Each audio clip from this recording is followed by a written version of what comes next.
The other day, I was chilling with a friend, and in conversation, the word nonconformity came up. For some reason, it just really stuck with me. I don't know why, but I've been thinking about it the last week. I guess that word came to me at a time where I was really thinking, why is it taking me so long to get where I'm trying to go? Like, why do I always feel like I'm fighting against something and that I'm always starting over? I just feel like it shouldn't be this hard. Then when this word came up in conversation, I just had a light bulb moment go off where I was like, oh, I should be a little more patient with myself because I'm building a life outside of the norm. And when you do that, you are going to come up against friction along the way, and your journey is going to be more difficult. So, yeah, I've just been thinking about that word and thinking how it shows up in my life. Having a moment where I acknowledge that I'm a nonconformist in so many ways. So, yeah, I need to give myself a break. Sometimes that's going to be exhausting. It's a gift and a curse. Conformity is just aligning with society's norms and expectations. I mean, there's a ton of different areas of your life that you can conform or not in. There's things like career or relationship, your gender and your sexuality, your lifestyle, things like social media, rejecting things that people do, your appearance, your values, your family structure. Like, there's just so many different ways that you can step outside the box. I'm not saying that one is better than the other, to conform or not to conform. People conform for very valid reasons, like safety and peace, stability, belonging, simplicity. Like, these are all valid things. There's two sides, right? Like I said, there's lots of good things that come with that. You get to live a more authentic life because everything that you do, you've considered and weighed and decided whether you agree or not. There's so many times that I've heard people say, oh, I just live my life trying to please other people. And then I got to a point where I felt like I wasn't living my life for myself, or I hadn't done anything that I wanted. Like, the number of times that I've heard that, that's what happens if you just adopt the thinking of everyone along the way. Whether it's how you were raised or, the systems that we grow up in and the institutions that influence us and incentivize us to behave in certain predictable ways. So, which I'll get into that after. If you give yourself permission to decide whether or not something works for you, you get to live a more aligned life. You get to live according to your values, not somebody else's, not shit that was just passed on to you from generation to generation. And you feel like your life is actually yours. Like, you've built it, you've made the decisions for it. And you get a stronger sense of identity, which is very underrated. Because when you have a strong sense of self and a strong sense of identity, people can't fuck with you. It's easier to make decisions. You know what you want, you know who you are. You just support yourself in the decisions that you make. You know where your North Star is. And I talk about this too, about how important it is to know where your North Star is, because it keeps you on track. And you get to be more creative with how you live your life.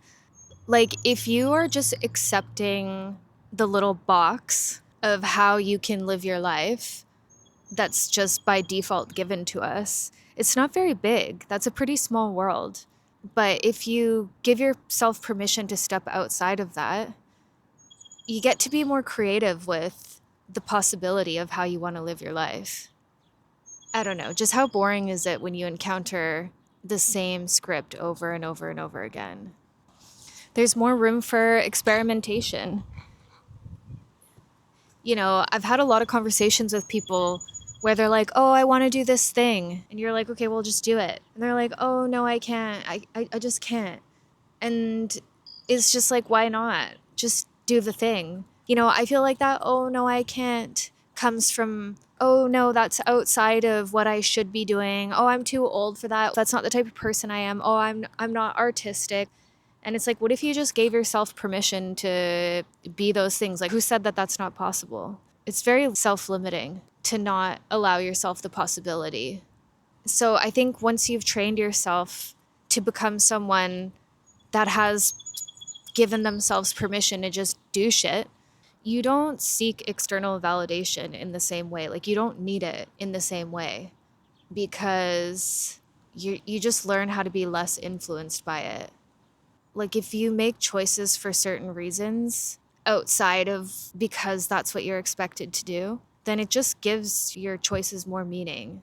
But also, you don't really have anyone else to blame. You don't have that resentment when you didn't do something because of someone else or because of another reason. Like, if you make your own decisions and you mess up, then you only have yourself to blame. And it's kind of like, well, at least I did what I wanted to do. At least that was my choice. I always feel better when I make an aligned decision and it doesn't work out than an unaligned decision that doesn't work out. That's a shitty feeling.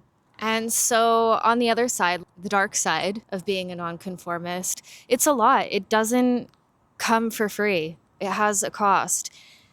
And sometimes they're really steep. Big things are like your safety.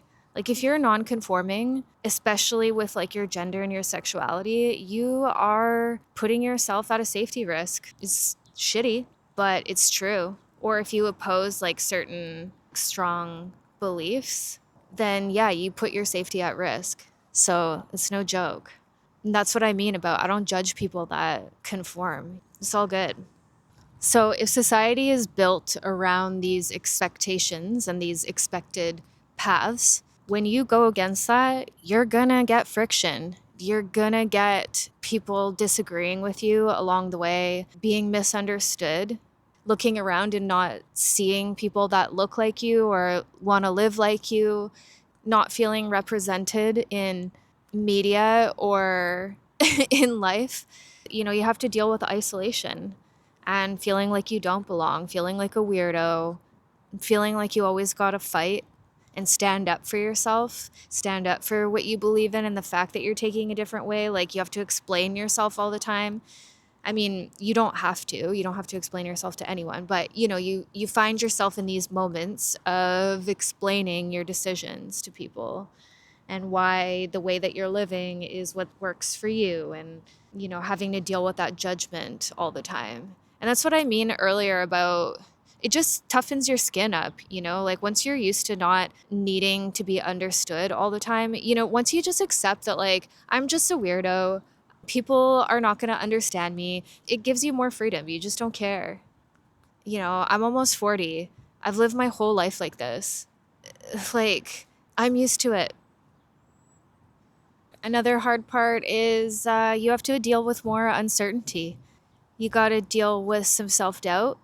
I mean, we all do, but just a little extra self-doubt. And this one is worth mentioning for sure, but taking longer to find alignment, taking longer to find the life that you can actually live in, right? It just takes more time for you to find something that works for you because you're a little niche. It is exhausting. And so that's what I really wanted to make a point of mentioning in this video, is that if you recognize yourself in this, if this is the type of life that you're living, just give yourself some grace, give yourself some patience. Just acknowledge that taking the path less walked is a lot more work. On one side of the coin, it's like you get this beautiful, amazing self-authored life, but it comes at a cost. I think that you get a lot of opportunities when you are someone that thinks outside the box and thinks independently and critically. That opens doors for you because you're not generic. So, yeah, like I said before, if life is taking you longer to find alignment or taking you longer to get on a path, and like I'm speaking to myself, like that's why this video is coming into existence right now, is like this is the conversation that I've been having with myself in my own head. When I look at the life that I'm trying to build, every single area is out of the norm. Like, I feel like I've started and restarted and tried things, and I've done so many things that haven't fit because I've had to sell a part of myself out, or something just didn't align with my values deeply. And so I just had to keep trying different ways to find the life that really fits, you know? And I'm almost 40, and I'm looking around my life being like, am I crazy? Like, have I been delusional this entire time thinking that I could build a life that felt like it fit? How am I almost 40 and I'm still not there yet? I just haven't had a chance to land on the thing yet that allows me to exist as I truly am. And so I'm just like, give yourself a break. Your path is going to take longer because it's not conventional. It's very unique. So yeah, like, if you're a nonconformist, give yourself a break. Like, it's okay if you just relax a little bit. Ah, God, my ass is starting to hurt. My bony ass. All those squats at the gym is just not helping. Okay, so what else did I want to talk about? Oh yeah, then I wanted to talk a little bit about how nonconformity shows up for me personally in my life. Yes, I look funny. It's not just about appearance, it's also about the values that I have and the systems that I reject. So for me personally, it's examining all my thoughts and making sure they are my own. My thoughts don't just get to roam around my head without being examined. I examine everything, and that's why I think it's important to keep learning and keep having new experiences so that you can continue to expand your mind and continue to be able to self-reflect. I cannot think about conformity without looking at it through the lens that it's often reinforced by systems and institutions, because predictable and compliant behavior serves their interests, right? Who benefits from these norms and these narratives and these group ways of thinking? And how are they reinforced? I mean, I can't help it. That's the lens through which I look at almost everything. I'm like, how are the systems and institutions trying to control me or influence me? I'm just very aware of that. So I'm always looking for it. So from that perspective, it's about pushing back on those incentives and expectations. And yeah, so for me, I constantly prioritize autonomy over security. And I also value authenticity over social approval. Yeah, like, I would much rather be disliked for who I am than liked for who I'm not. And that is very obvious when you look at my life. Anyways, let's just say that. But yeah, and I also don't organize my life around romantic partnerships. That's a big one for me. I am a hardcore single person and I love it. Yeah, I want to be in a relationship one day, but this is not what gives my life meaning. Like, I don't need a partner in order to feel like my life is worth living or complete or anything like that. So yeah, that's one way I also step outside the box. I mean, I don't need to list all the ways that I step outside the box. It's a lot of them, you know, just everything. So yeah, that's pretty much it. So closing thoughts is, yeah, I don't think that being a nonconformist is good or bad. It's just, are you living this way or not? What do you want? You know, and this is just how I think of it, different ways it shows up in my life and just my perspective. And yeah, one of the main things that I want to keep thinking for myself is that if I'm choosing to live outside the box, I need my definition of success to be outside of that also. That includes just the invisible work that I do. And I hope that, I don't know if you relate to something in this video, that you also do the same if it resonates with you. Take it or leave it, right?